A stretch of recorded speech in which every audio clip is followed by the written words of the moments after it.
Test cricket రోజు రోజుకి డేంజర్లో పడడం ఖాయమని గత కొంతకాలంగా చర్చ నడుస్తూనే ఉంది.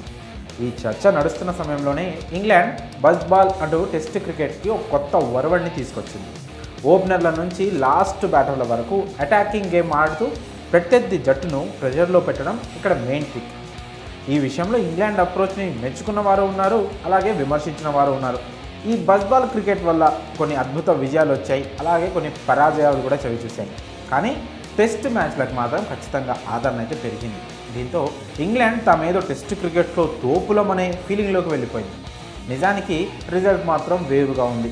ఇక ఇండియా సిరీస్లో వారి పరిస్థితి గురించి ప్రత్యేకంగా చెప్పుకోవాల్సిన అవసరం లేదు. 5వ టెస్ట్ మిగిలి ఉండగానే సిరీస్ను కోల్పోయి విమర్శలు ఎదుర్కొంటోంది ఇంగ్లీష్ టీం. వరుస పరాజయాల నేపథ్యంలో ఇంగ్లాండ్ ఆటగాళ్లు ఒక్కొక్కరిగా నోరు జారుతూ వచ్చారు.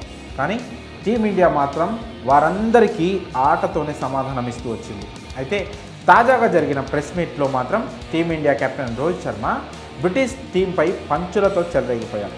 దీనికి కారణం ఆ జట్టు ఓపెనర్ బెన్ డకెట్స్ చేసిన కామెంట్సే. 3వ టెస్ట్లో ఇండియన్ ఓపెనర్ జైస్వాల్ డబుల్ సెంచరీతో వీర విహారం చేసిన సంగతి అందరికీ గుర్తుంది. డకెట్ ఆ మ్యాచ్ తర్వాత జైస్వాల్పై పొగడ్తల వర్షం కురిపించాడు. కానీ జైస్వాల్ టెస్ట్ క్రికెట్ అంత ఫాస్ట్గా ఆడడానికి తమ బజ్ బాల్ కాన్సెప్ట్ కారణమని, తమ అప్రోచ్ ఎంతో మందిలో మార్పు తీసుకొచ్చిందని డకెట్ ఏవేవో కామెంట్ చేసి ఇంగ్లాండ్ క్రికెట్ స్థాయిని పెంచుకునే ప్రయత్నం చేశారు. అయితే ఇంగ్లాండ్ ఓపెనర్ చేసిన ఆ కామెంట్స్కి టీమిండియా కెప్టెన్ రోహిత్ శర్మ ఇప్పుడు దిమ్మ తిరిగే ఆన్సర్ ఇచ్చి అందరి నోర్లు మోయించాడు. జైస్వాల్ బ్యాటింగ్ని డకెట్ మెచ్చుకోవడం మంచి విషయమే, కానీ ఆ ఆటకి స్ఫూర్తి మాత్రం ఇంగ్లాండ్ జట్టు కాదు, అది అతని సహజ శైలి.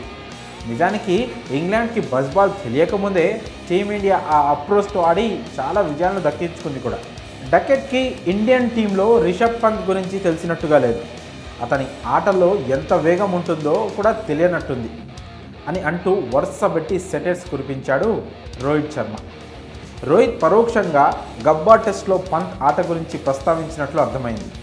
మా దేశానికి, మా ఆటగాళ్ళకి ఇంగ్లాండ్ నుండి స్ఫూర్తి పొందాల్సిన అవసరం లేదు, అలాంటి టాలెంట్ తమకి ముందు నుంచే ఉంది అని చెప్పడం రోహిత్ ఉద్దేశం.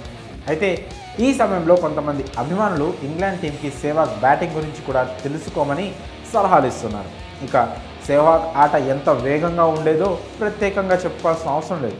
మరి ఈ విషయంలో రోహిత్ చేసిన కామెంట్స్పై మీ అభిప్రాయాన్ని కామెంట్స్ రూపంలో తెలియజేయండి.